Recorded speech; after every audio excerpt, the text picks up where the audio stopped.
Mrs. Parents, mothers, fathers, and my very my mom released to you all. It's a great pleasure to me to stand here telling about the child care.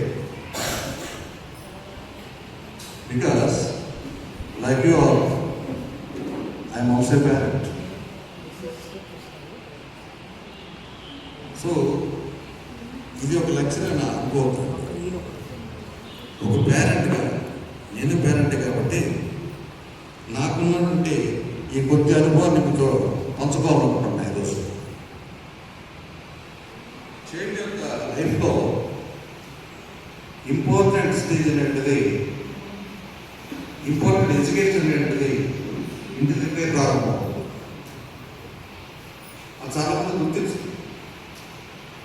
మనం ఎలా behave చేస్తున్నాం, ఏం మాట్లాడుతున్నాం, మన నడవడిక ఎలా ఉంది, మన ఇతరులతో ఎలా మాట్లాడుతున్నాం, మన చుట్టుపక్కల వాళ్ళతో మనం ఎలా బిహేవ్ చేస్తున్నాం అనే దాన్ని మనకు చెప్పకపోయినా మన పిల్లలు నేర్చుకుంటారు.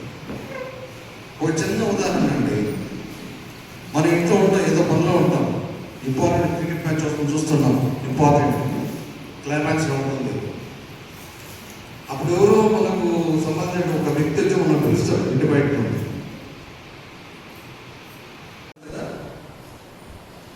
ఒకే విషయం అండి, మన అబ్బాయిని మనం నమ్మకపోతే, మన అబ్బాయిని మనం నమ్మకం పెట్టకపోతే ప్రభుత్వం నమ్ముతుందా?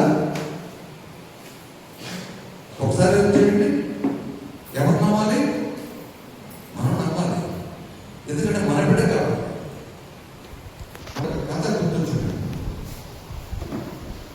ఇలాగే మార్క్స్ ఇంటికి వచ్చింది. అబ్బాయి ఎప్పుడు క్లాస్లో ఫస్ట్ వచ్చేవాడు. నెక్స్ట్ ఎగ్జామ్లో సెకండ్ స్థాయికి వచ్చాడు. వాళ్ళ అమ్మ తిట్టింది, లేదా సెకండ్ క్లాస్ వచ్చేవాడు. మూడో ఎగ్జామ్ వచ్చేసరికి 5వ క్లాస్ పడిపోయాడు. వాళ్ళ నాన్న చేయొచ్చు, హృదయం మార్చచ్చు, కన్ను మార్చచ్చు, కిడ్నీ మార్చచ్చు. ఇవన్నీ మార్చడానికి మనకు పడుతుంది. కానీ మోనోఫోనియా వచ్చిన వాళ్ళకి మెదడు మార్చడానికి కాదు. అది ఒకసారి దానికి అడిక్ట్ అయితే ఆహారం తీసుకోరు, ఏం తీసుకుంటానికి లేదు. చుట్టుపక్కల వాళ్ళు గుర్తించడం